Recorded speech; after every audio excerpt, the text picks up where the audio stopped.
is bioactivity in reptile and amphibian setups, how they enrich your animal's life, as well as save you time and money, and make husbandry significantly easier. And today, my main emphasis is going to be on my Terrafauna substrate, which is specialized for neotropical habitats. When I say neotropical habitats, I mean habitats that have very high and low humidity spikes throughout the day.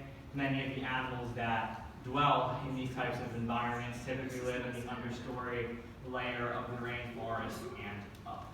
So what I like to replicate with these types of vivariums is humidity that changes throughout the day while providing lots of climbing and different enrichment for the animals that like to spend their days in that area. So for starters, I'm going to emphasize around a crested gecko because they're by far one of the most popular subjects in a naturalistic enclosure due to their easy care. They were originally found in New Caledonia, and they were originally classified as Bldg, and I now believe they have been reclassified again, which is pretty interesting.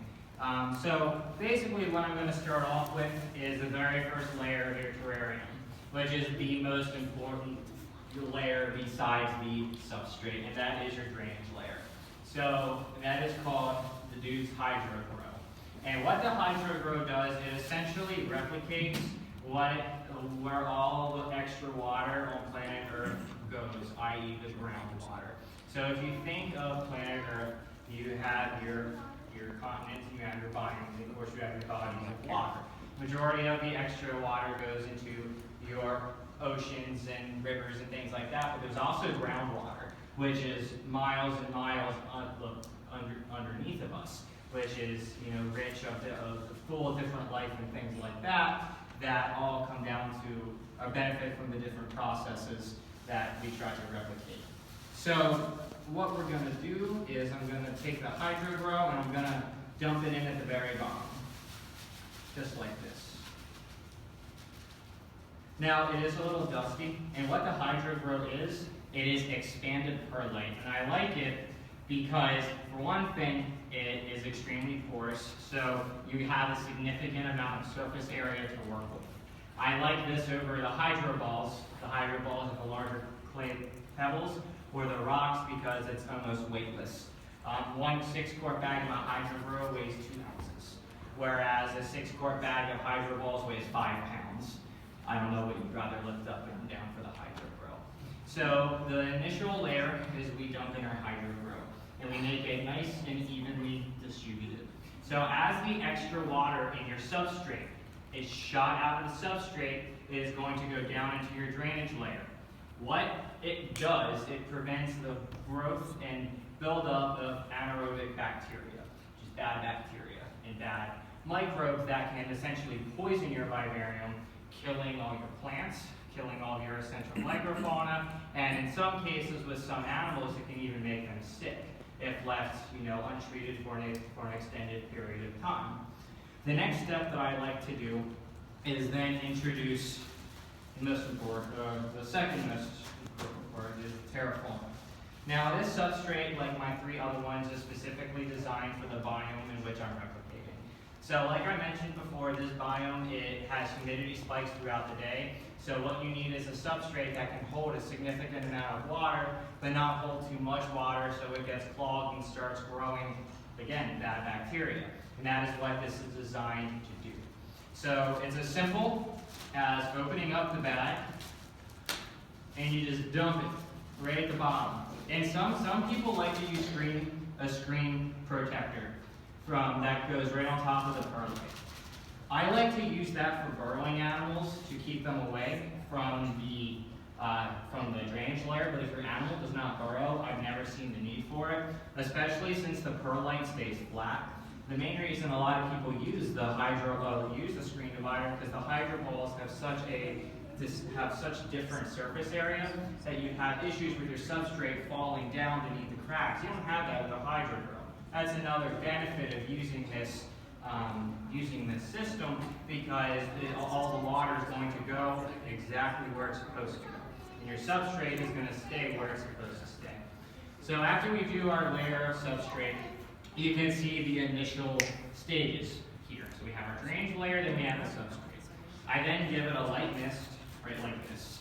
The fauna will, like I said, stay relatively wet, but it's not going to be too wet to the point of getting stagnant and smelly.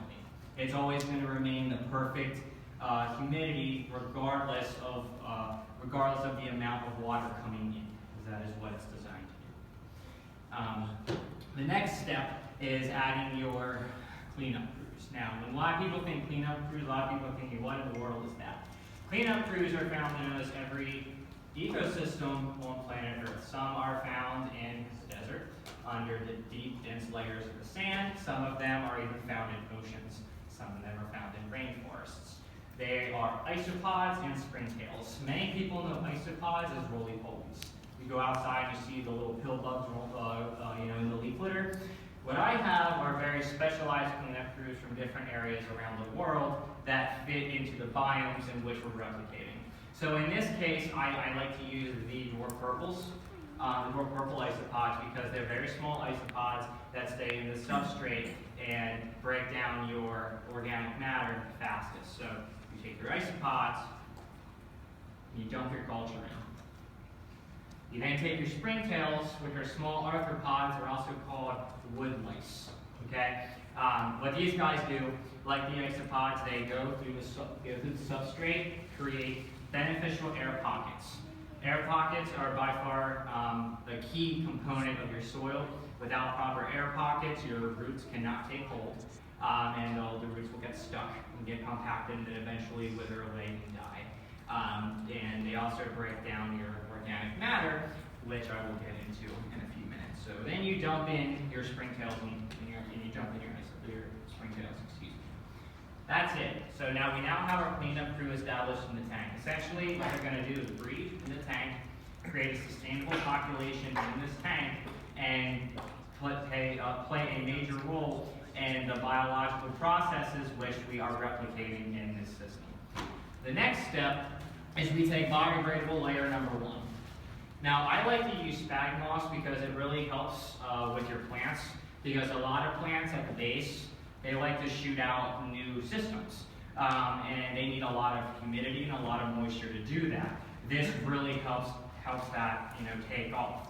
Your microfauna also love it because due to its easy to break down nature, it really gives your microfauna a jump start to produce. So from there, we put a light layer on top. I usually almost always have some left over, which is great because once you notice it starts breaking down, you can just add some more. And you evenly distribute it across the top of the tank. Just like that, nice and easy. And I give it a light mist, like that.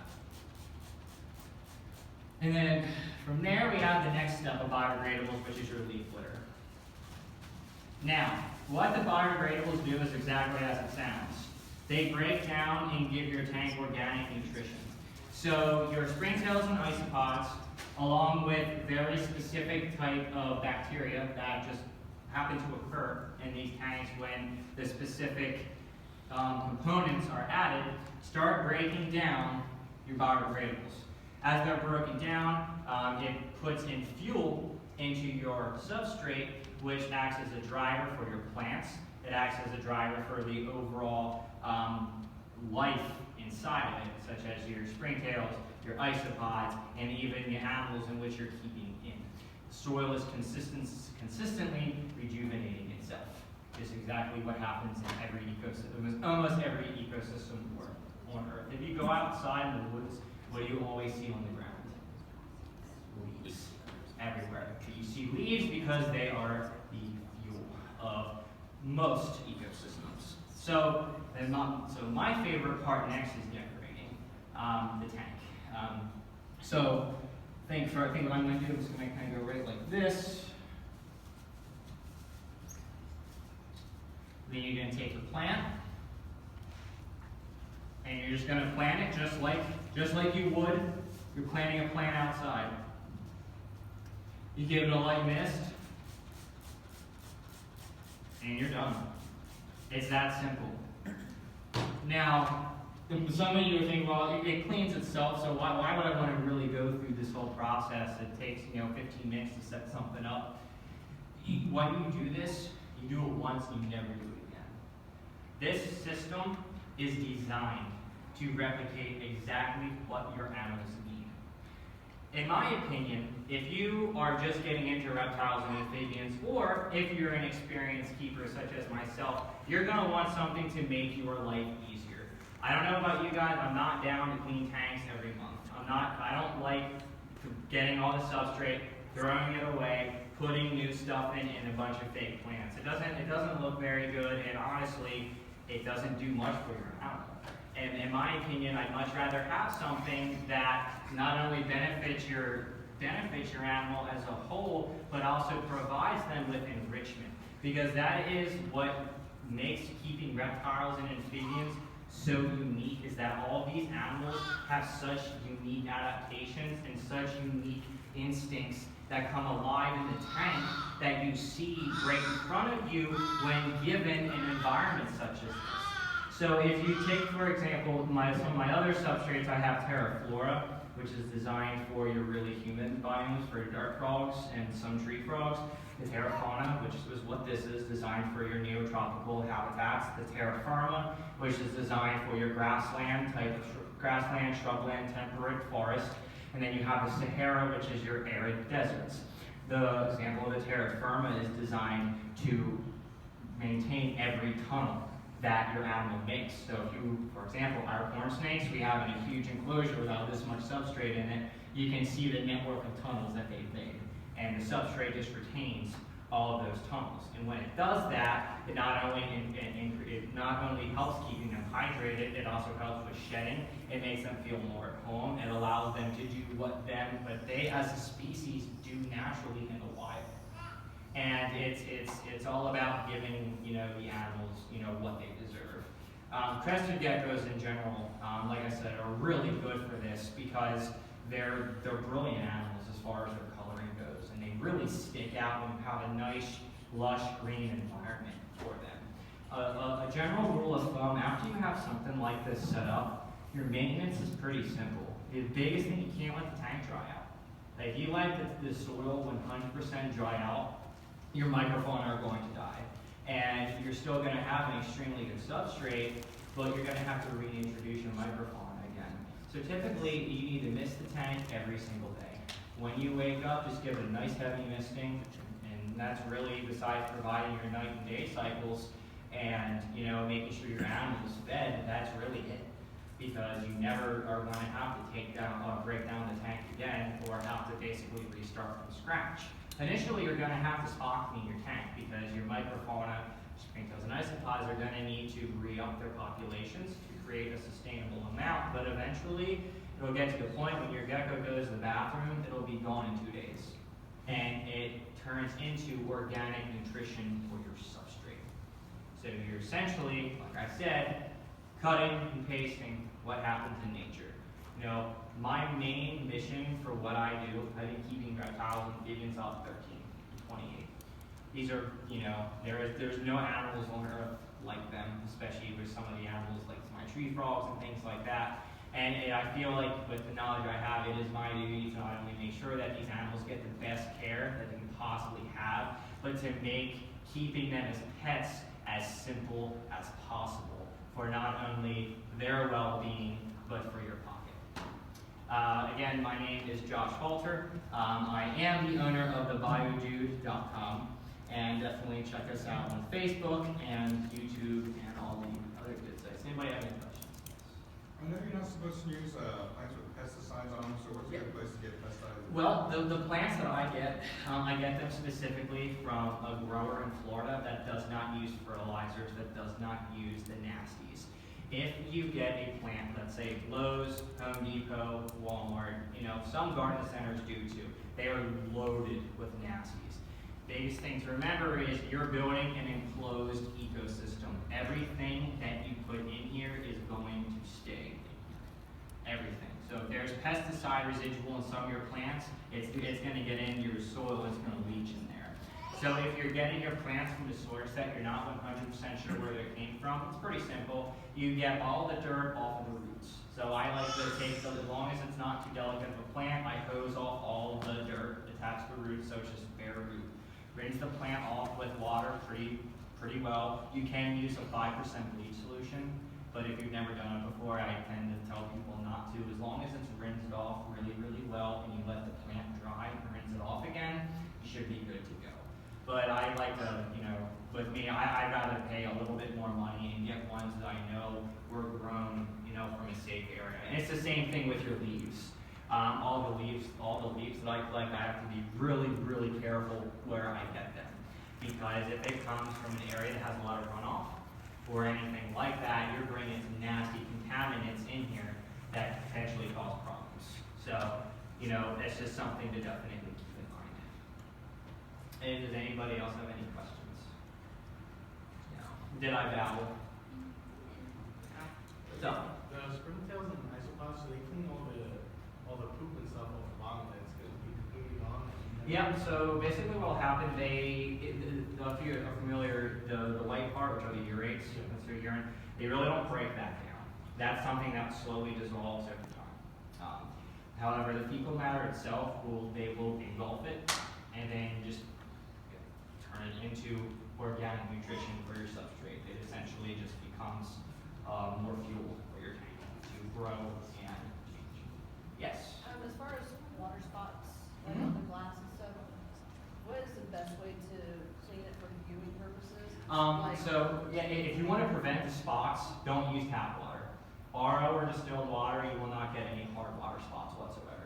You shouldn't. If you do, it's not properly filtered water. You can also get a water softener too. But the best way to do it is, what I do is I spray the front with RO water and I take an X-Acto blade. And I just go like this with the X-Acto blade. Is vinegar bad? I'm sorry? Vinegar. Oh, you can use vinegar too. I'm not down for the smell of vinegar. So I just... It wouldn't hurt the isopods or anything? The vinegar? No, I mean, I've never had any experiences with it. Another good thing about springs and isos is if you have very small subjects. For me, you guys know, I work with dart frogs, and I still do. Dart frogs love the isopods. Some small lizards love isopods. Isopods are one of the most nutritionally balanced insects that you can feed your animals. They have harder exoskeletons, so they're high in calcium. They're very high in vitamin A, which is really important because vitamin A is the main vitamin driver homeostasis for a lot of different reptiles and amphibians because it helps control neurological balance, it helps control sight, it controls the stickiness on their tongue to be able to catch food. And they use different carotenoids such as beta-carotene, robaxin, things like that to help synthesize the vitamins that they need to stay healthy. Yes? How long does it take the isos and the springs to actually reach a sustainable size? It's a good question, it really depends. So a 10-gallon like this, I like to tell people 2 months. If you are misting the tank every single day, keeping up with it takes about 2 months. If you have a larger tank, so to speak, let's say you're setting up a 55-gallon for a ball python. That's one of all the kits that I sell, the ball python kits are by far the most popular. And I'd say for a 55-gallon, usually takes you about 6 months. For your really large lizards or larger snakes that have pretty big bowel movements, your bioactivity aspect of being completely self-cleaning to the point when you don't ever have to do it, it takes a while. But the substrate itself stays fresh and you still get all of the benefits from the substrate.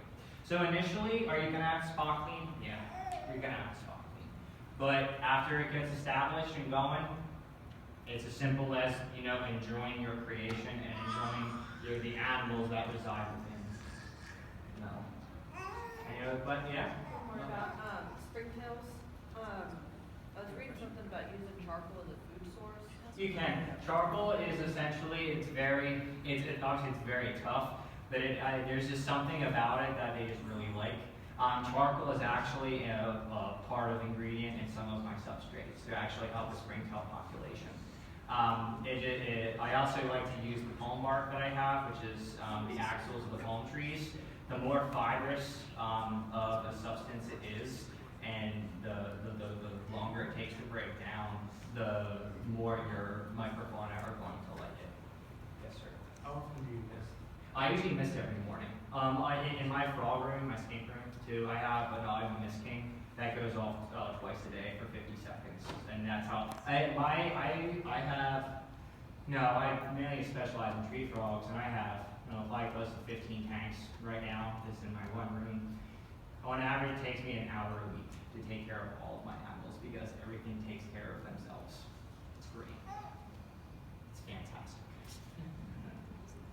Anybody else have any questions? I think the baby. I'm sorry? I think the baby. On a super dwarf purple python retic. Your retics, yeah. What would you recommend? Retics are hard because I use sperma with them, but the bioactivity on a large constrictor is extremely challenging because what happens is with their sheer weight, they compress the soil to the point when it's like a compressed brick of eco-earth, depending. And a lot of times your microfauna can get trapped inside there, and that can cause problems. I actually had a client in New York. He turned his in-ground pool, an outdoor in-ground pool, into a retic cage for his retic named Sally, who was 30 years old, and he got like 4 skids of Firma from me that I shipped up there. That was when I first got started in this, and he bought this big thing of springs and isos. He cultured them himself. How his success continues now, I don't know, but I know that he was really, really happy with it. He had a pond and a waterfall and all that good stuff. So there are some people that go all out with the retics. If I had a snake like that, he'd go, I go too. That's a good idea. That's a really good idea. Yeah. Let's say they actually do get started in the sprinkles and ISOs. Mhm. If you do want to transport them to another cage, let's say, would they actually be able to stand it? Oh, absolutely. So I have many master cultures in my house. What I like to do is I would spoon feed my dart frogs isopods. I would literally just take turn over a piece of cork bark like this, and I would just take a spoon and I would just go up against it. And then I would just put the spoon in the Viv and watch them go to town. If you want to seed a new tank, you can grab a bunch of dirt to have them in there and just throw them in. These animals have been around since the dinosaurs. Literally, they've been around for millions and millions of years, and they've had one instinctual niche, and that is to hide and to break down decomposing matter, and that is all that they do. So I have one question: who wants this tank? I gotta give it to you. You asked some really good questions, man. It comes with everything that you see here. If you want to spruce anything up, you get 50% off at the table. And does anybody else have any other questions at all?